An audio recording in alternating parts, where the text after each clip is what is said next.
17.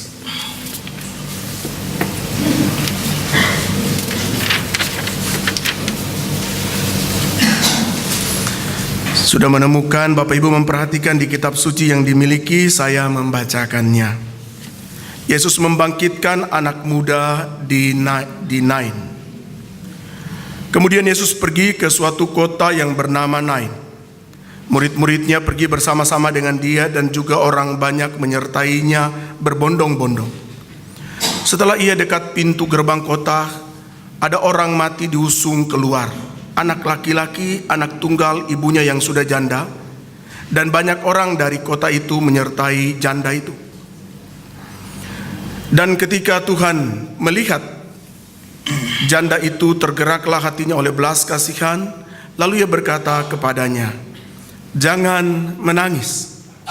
Sambil menghampiri usungan itu, ia menyentuhnya, dan sedang para pengusung berhenti, ia berkata, "Hai anak muda, aku berkata kepadamu, bangkitlah." Maka bangunlah orang itu dan duduk dan mulai berkata-kata, dan Yesus menyerahkannya kepada ibunya. Semua orang itu ketakutan dan mereka memuliakan Allah sambil berkata, "Seorang nabi besar telah muncul di tengah-tengah kita, dan Allah telah melawat umatnya." Maka tersiarlah kabar tentang Yesus di seluruh Yudea dan di seluruh daerah sekitarnya. Demikian Injil Yesus Kristus. Berbahagia setiap kita yang membaca dan melakukan firman-Nya. Haleluya. Haleluya. Haleluya.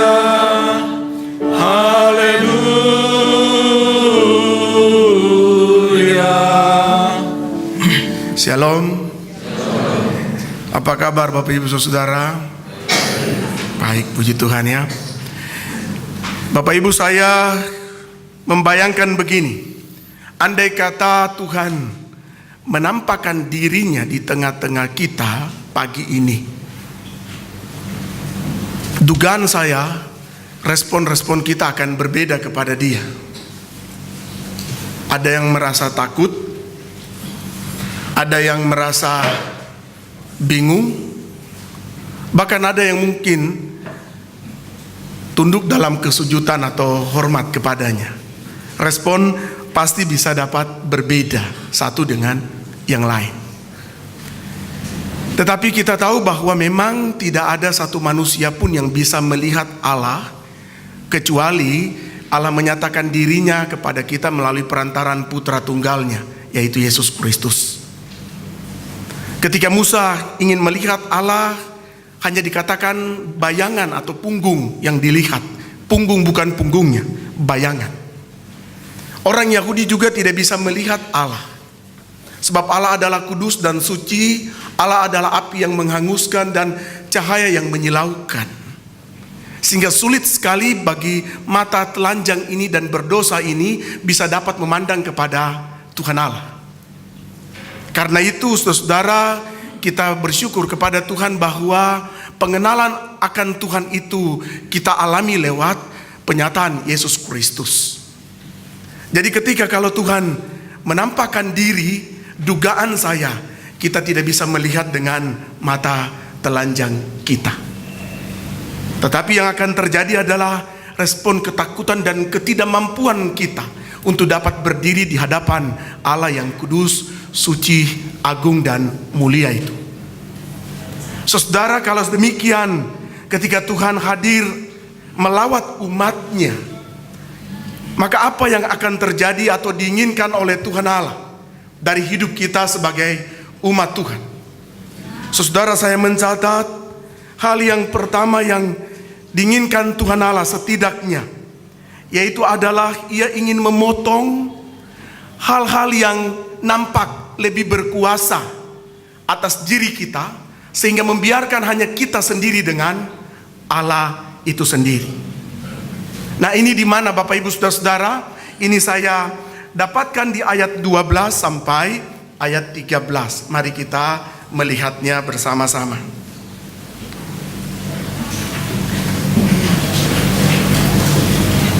Ayat 11 maksud saya sampai dengan ayatnya yang ke Kemudian Yesus pergi ke suatu kota yang bernama Nain. Murid-muridnya pergi bersama-sama dengan dia, dan juga orang banyak menyertainya berbondong-bondong. Setelah ia dekat pintu gerbang kota, ada orang mati diusung keluar, anak laki-laki, anak tunggal ibunya yang sudah janda, dan banyak orang dari kota itu menyertai janda itu. Dan ketika Tuhan melihat janda itu, tergeraklah hatinya oleh belas kasihan. Lalu ia berkata kepadanya, "Jangan menangis." Sambil menghampiri usungan itu, ia menyentuhnya, dan sedang para pengusung berhenti, ia berkata, "Hai anak muda, aku berkata kepadamu, bangkitlah." Maka bangunlah orang itu dan duduk dan mulai berkata-kata, dan Yesus menyerahkannya kepada ibunya. Saudara, hal pertama yang tadi saya katakan adalah, setidaknya ketika Tuhan hadir ingin melawat ataupun melawat kita, maka Tuhan ingin memotong hal-hal yang nampak lebih berkuasa pada diri kita dan membiarkan hanya kita sendiri dengan Tuhan. Saudara, saya mencatat bahwa ketika seseorang berada dalam masalah, maka kadang-kadang masalah itu bisa dapat mendikte hidup kita. Dia menggiring kita, membuat kita mematuhi masalah dengan segala problema dan keinginannya. Orang yang didikte oleh masalah ataupun ditimpa oleh masalah cenderung untuk sulit melihat Tuhan Allah. Yang di depannya adalah masalah itu lebih besar ketimbang Tuhan Allah. Maka pergumulan yang sering kali membawa kita berlama-lama bukan karena kita cepat keluar dan melihat Allah, tetapi kita lebih banyak masuk ke dalam pergumulan dan menghayati, merenungkan, bahkan menangisinya. Sehingga seringkali manusia menempatkan pergumulan dan masalah itu dia lebih besar dari Tuhannya. Maka saudara-saudara, Tuhan hadir ingin memotong hal itu, sehingga bukan masalah yang dilihat, tetapi yang harus dilihat adalah engkau dan saya dengan Tuhan kita itu sendiri, saudara. Bapak Ibu, apa yang ditemukan Yesus masalah di tengah-tengah perjalanannya ketika memasuki kota Nain? Masalah yang ditemukan Tuhan Yesus di sana adalah masalah kematian. Ini bukan masalah sakit penyakit, ini bukan masalah pergumulan keuangan, ini bukan masalah pekerjaan, ini juga bukan masalah ekonomi, ini bukan masalah politik, ini juga bukan masalah pendidikan, ini bukan masalah kecerdasan, tetapi masalah kematian. Kalau kita bicara masalah kesehatan, ada dokter. Kalau kita bicara masalah politik, ada orang-orang yang memang memperjuangkan itu. Kalau kita membicarakan masalah keuangan, maka mengaturlah keuangan dengan baik. Kalau kita bicara pekerjaan, lapangan pekerjaan selalu akan terbuka apabila ada kemauan. Tetapi Yesus menjumpai satu masalah yang tidak bisa diselesaikan oleh manusia. Masalah lain yang saya sebutkan kita bisa selesaikan, bahkan kita bisa cari solusi. Sakit penyakit pun kita berharap kepada penyertaan Tuhan lewat dokter. Tapi ada masalah yang tidak bisa ditanggulangi oleh siapapun dia, yaitu kematian. Kematian tidak bisa dapat diselesaikan oleh manusia. Kematian sering kali hadir sebagai bagian yang menghentikan sejarah perjalanan hidup saudara dan saya. Tidak ada seorang pun yang berkuasa membalikkan kematian itu menjadi hidup. Tidak ada, saudara. Ketika setiap kita menghadapi kematian, kita tahu persis bahwa kita tidak bisa mengubah kematian dan tidak ada solusi atas kematian itu. Tidak ada, saudara. Manusia akan takluk. Dan kematian hadir itu, dia tidak saja membawa duka, tapi pergumulan yang mendalam bagi orang yang tinggalkan. Apa yang terjadi bagi janda ini, Bapak Ibu Saudara? Saudara, yang terjadi pada janda ini adalah kematian itu datang merenggut nyawa anaknya yang ia kasih, lalu meninggalkan duka yang besar bagi janda. Dulu janda itu adalah satu status menjadi aib. Kalau orang lihat janda, statusnya itu kurang bagus. Jadi kalau janda, ini janda agak rendahan status dia dan pergumulannya. Bahkan kalau kita kemudian baca Injil, kita akan menemukan janda-janda itu hak-hak mereka sering diperkosa. Bahkan di dalam kitab Perjanjian Lama, Bapak Ibu dan saya menjumpai bisa ketika Tuhan perintahkan kepada orang Yahudi, kalau engkau berkebun dan memanen hasil, apa yang jatuh dari hasil panenanmu itu jangan engkau ambil semua, biarkan itu untuk anak piatu dan para janda. Orang janda ini biasa menjadi bahan cemoohan dan kurang begitu bernilai sepenuhnya. Kalau janda sekarang janda-janda keren, saudara. Kalau dulu tidak seperti itu. Umumnya mereka adalah orang-orang yang sangat sulit. Bahkan harapan hidup dia hanya bergantung kepada orang yang dekat, dalam hal ini khusus anaknya. Itu adalah satu-satunya tempat hiburan ataupun juga kekuatan. Tapi ini dengan sekejap diambil, maut menjemputnya. Jadi janda ini berada dalam satu pergumulan yang serius, menekan hidupnya. Lalu waktu Yesus masuk, apakah kemudian Tuhan Yesus diam-diam saja dan mengatakan, aduh kasihan ya janda ini, udah janda, anaknya meninggal pula. Saya pikir Bapak Ibu saudara-saudara tidak seperti itu.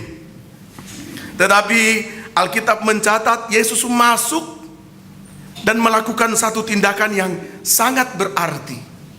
Saudara, apa yang Yesus lakukan? Kita melihat dua hal. Pertama, Bapak Ibu perhatikan di ayat 11. Bapak Ibu yang mengambil dalam bahasa Mandarin mungkin bisa membaca arti kata ini. Saya tanya kepada seorang yang memahami, dia mengatakan terjemahannya betul. Kemudian Yesus pergi ke suatu kota yang bernama Nain. Nah, statement kemudian itu menjelaskan tentang segera. Segera ini menunjukkan bahwa sesudah Yesus mengerjakan satu pekerjaan sebelumnya, lalu dia masuk ke kota Nain, dia tidak menunda waktu dan dia tidak dibatasi oleh hari, tetapi dia ingin menerobos ke dalam dan ingin melakukan satu pekerjaan yang baik. Terus apa yang dilakukan oleh Yesus? Di ayatnya yang ke-14 mengatakan, sambil menghampiri usungan itu, ia menyentuhnya, dan sedang para pengusung berhenti, ia berkata, hai anak muda, aku berkata kepadamu, bangkitlah. Yang kedua adalah Yesus mendekati usungan mayat ini, lalu dia menyentuhnya. Saya mencari tahu tentang maksud Yesus menyentuh. Saudara, kalau menyentuh ini saya gambarkan begini. Kalau kita punya dua anak tangga, kalau kita letakkan begini akan berdiri pada posisi silang yang sejajar. Nah, dua anak tangga ini ketika disatukan tanpa ada perekatnya, belum tentu kita percaya diri untuk naik di anak tangga itu. Pasti akan jatuh. Sebab apa? Mereka dua anak tangga ini atau mata tangga ini harus saling bahu membahu atau saling terikat. Nah, kalau diikat di atas atau dipakai baut, maka anak tangga itu akan kokoh. Sehingga waktu Bapak Ibu dan saya berdiri di atas anak tangga itu, entah itu satu posisi atau dua posisi, kita tidak akan merasa ragu karena sudah ikat dan kuat. Yesus menyentuh itu kurang lebih konsepnya agak mirip. Yaitu apa? Pada waktu Yesus menyentuh mayat ini atau usungan itu, ibarat dialah yang bisa menarik anak ini keluar dari kematian. Dia yang bisa menarik anak ini dengan kuasa dia. Maka dia yang dalam maut itu hidup kembali. Saudara, Yesus hanya dengan menyentuh dan berkata, maka anak ini menjadi hidup kembali. Yesus hanya kemudian melihat dan berkata kepada ibu, diam, jangan menangis, lalu menyentuh. Kuasa dia hadir mengubah dari yang mati menjadi hidup kembali. Saudara, saya kira ini adalah satu-satunya pribadi yang bisa dapat menelanjangi kuasa maut itu.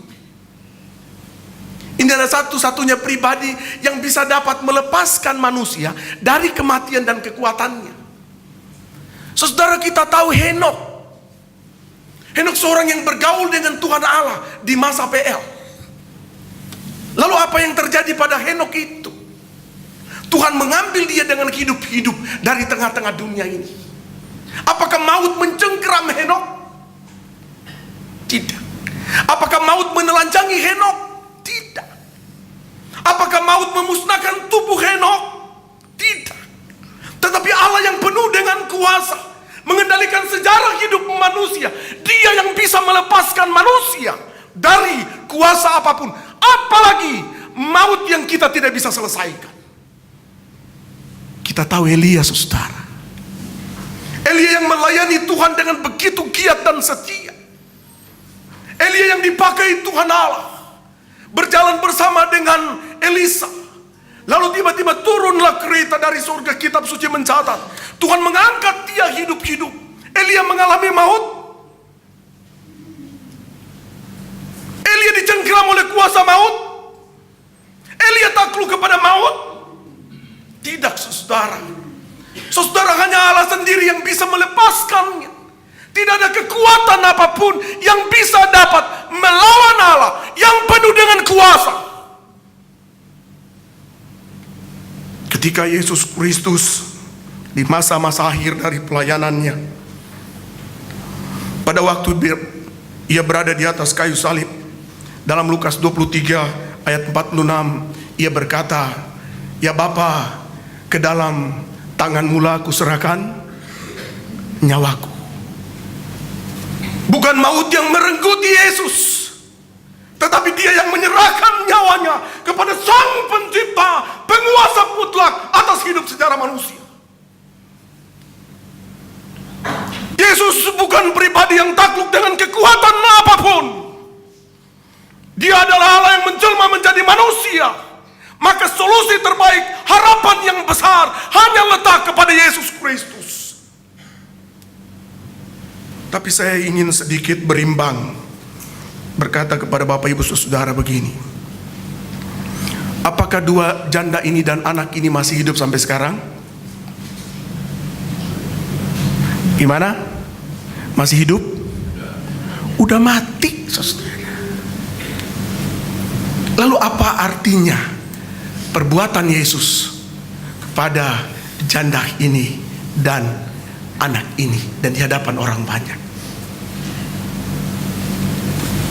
Arti dari perbuatan dan tindakan Yesus ini ingin menaruh setidak-tidaknya engkau punya harapan kepada Tuhan yang hidup.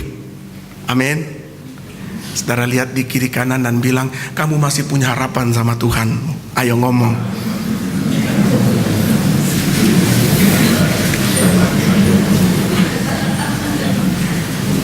Saudara dan saya masih punya harapan, dan harapan itu ada di dalam Kristus.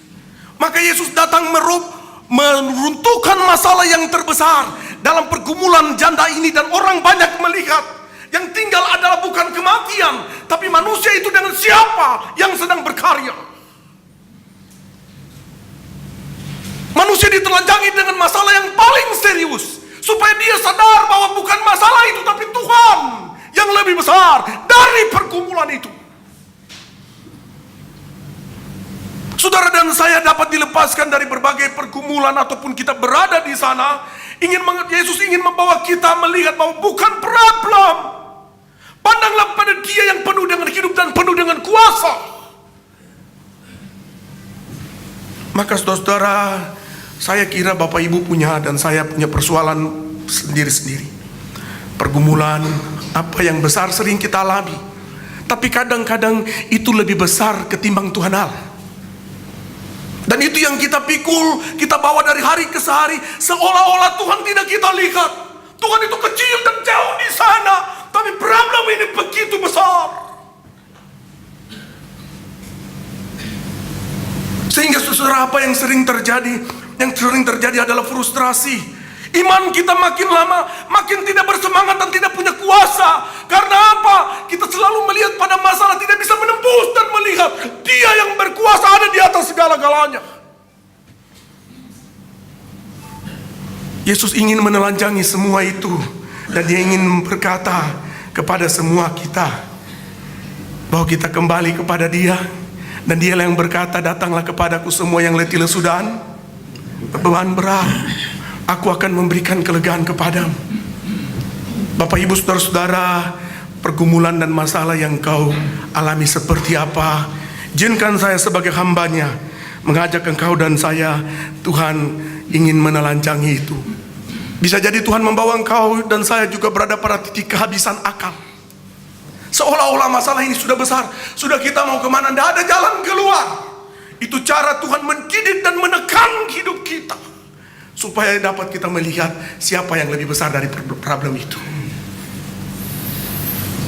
Beragam hidup pergumulan hidup kita sangat beragam.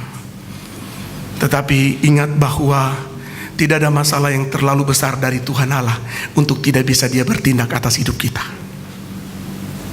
Karena itu berikan hatimu, hidupmu dengan sepenuh-penuhnya kepada Tuhan. Giat selalu dalam pekerjaan Tuhan, jerih payahmu tidak akan pernah sia-sia. Bangkitkan semangat hidup melayani, setia kepada Tuhan dimanapun saudara dan saya berada. Bisa jadi Bapak Ibu hari ini bergumul masalah keluarga, anak, istri, suami, pekerjaan, ekonomi, banyak hal. Kalau kita melihat pergumulan masalah kita dari hari ke hari, detik, menit, waktu, itu bergerak begitu cepat dan bisa membuat kita tenggelam di dalamnya dan tidak memandang pada Kristus. Saudara, hal yang pertama saya memahami, Tuhan hadir ingin menelanjangi masalah itu dan membuat hanya kita sendiri dengan Tuhan. Maka waktu Bapak Ibu akan sudah hadir di sini menikmati perjamuan, maka lihatlah engkau secara pribadi dengan Tuhanmu, bukan persoalan dan pergumulan yang lebih besar dari Tuhan itu sendiri. Saudara, hal yang berikut, ketika Tuhan hadir dan melawat umatnya, maka Ia ingin terdapat rasa takut akan Dia ada, dan hal itu dapat merebah dalam perjalanan hidup umat Tuhan. Mari kita lihat di ayat 16 dan 17. Saudara, di ayat 16 dan 17 itu mencatat begini. Semua orang itu ketakutan dan mereka memuliakan Allah sambil berkata, seorang nabi besar telah muncul di tengah-tengah kita dan Allah telah melawat umatnya. Maka tersiarlah kabar tentang Yesus di seluruh Yudea dan di seluruh daerah sekitarnya. Bapak Ibu saudara-saudara, saya pikir begini. Kalau Bapak Ibu membuka Google, bertanya ke paman Google atau om Google tentang takut, maka akan ada banyak definisi takut atau ketakutan yang bisa dia berikan.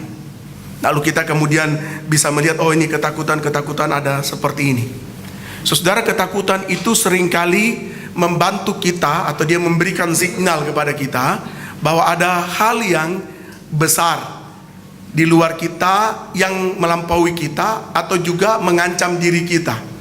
Seringkali ketakutan itu punya dampak sedikit lebih positif, yaitu mengarahkan kita supaya kita siap sedia agar kita tidak terlampau jauh. Bisa jadi yang ditakutkan itu hanya sebuah imajinasi, trauma masa lalu.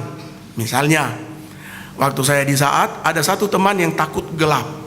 Bukan takut setan atau iblis, dia takut gelap. Mungkin masa kecil pengalamannya. Jadi saya sekamar dengan dia. Kalau kita belajar sampai dengan 9:30 self study, lalu nanti di kamar baca firman, doa bersama-sama, sharing. Jam 10 matikan lampu, aturannya seperti itu.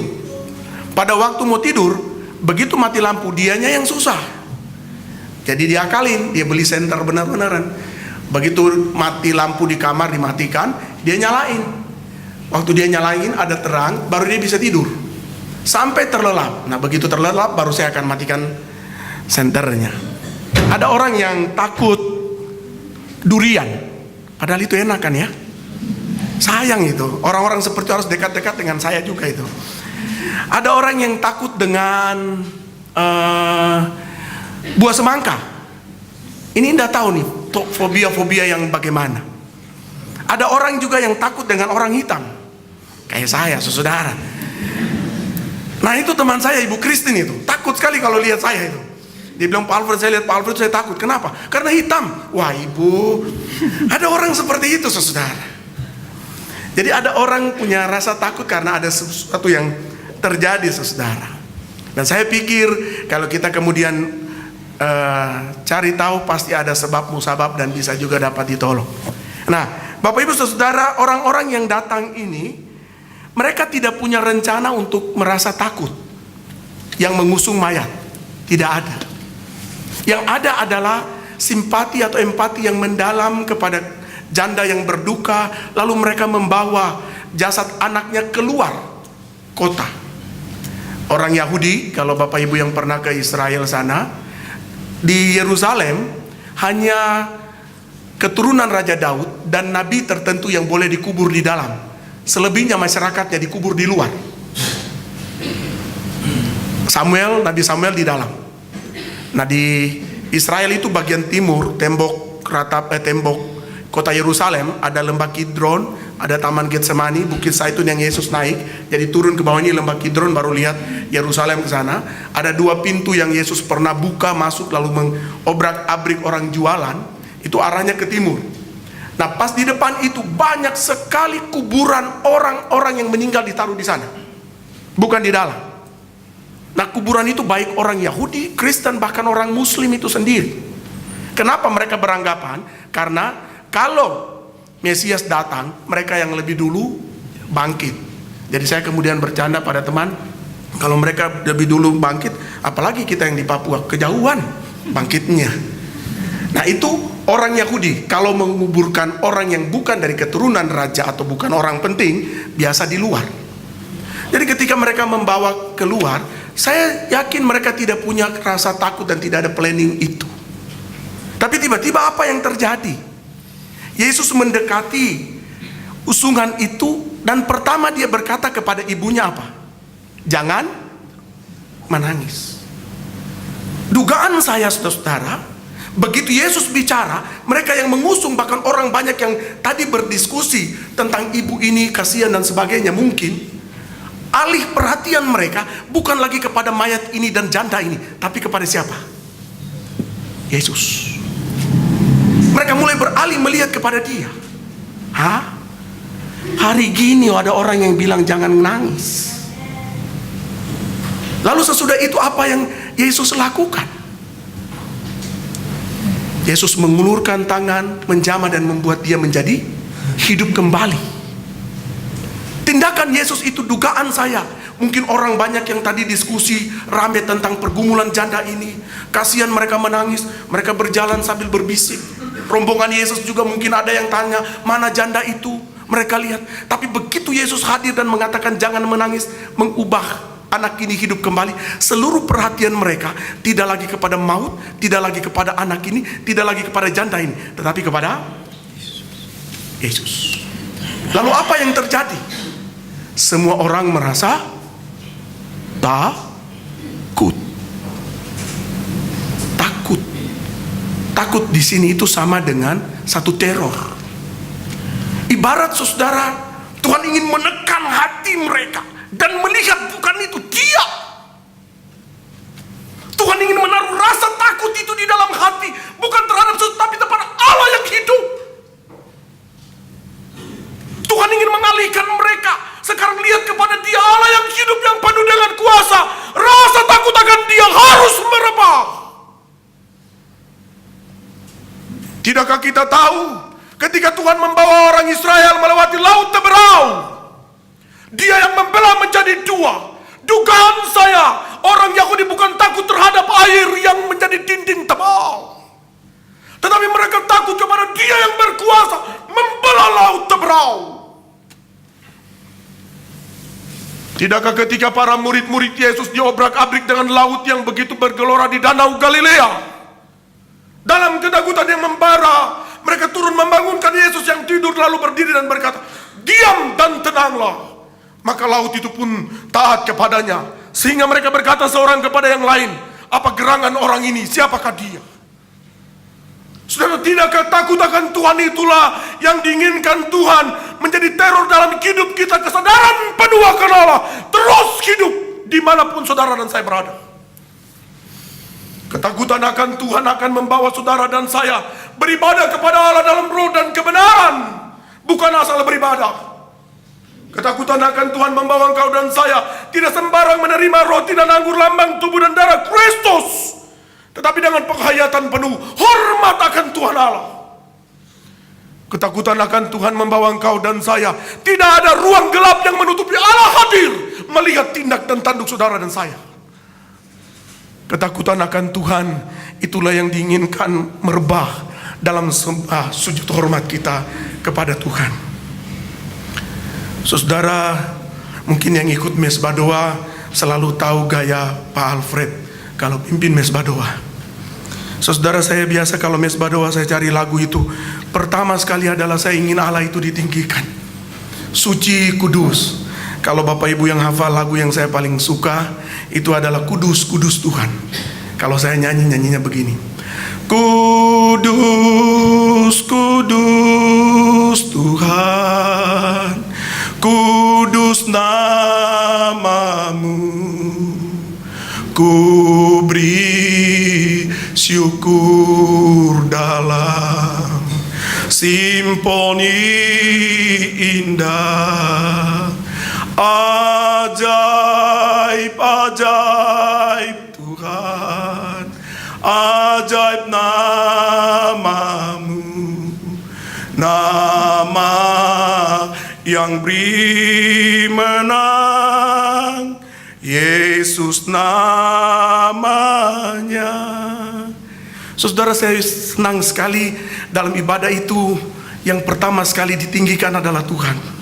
Begitu Tuhan ditinggikan dalam puji dan sembah kita, maka hati takut dan hormat kepada Dia akan menyelimuti seluruh ibadah kita. Bahkan kita akan menikmati persekutuan dengan Tuhan Allah.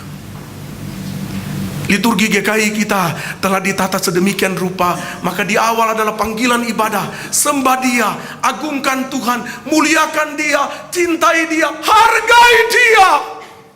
Bukan pendeta Alfred, bukan majelis, bukan siapa yang pintar, siapa yang tidak pintar, bukan. Tuhan Allah di atas segala-galanya. Beri keagungan untuk Tuhan Allah, saudara. Ini yang saya inginkan. Di dalam perenungan saya menyatakan, Tuhan terima kasih. Taruhlah hati yang takut akan Tuhan itu dimanapun engkau dan saya berada. Takut akan Tuhan adalah permulaan pengetahuan. Saudara, kiranya engkau dan saya yang hadir di pagi hari ini menerima roti dan anggur sebagai lambang tubuh dan darah Kristus yang Ia relakan bagi pengampunan dosa. Terimalah itu dengan sukacita di hadapan Tuhan, terlebih dengan hati yang takut akan Tuhan ada pada diri engkau dan saya. Amin.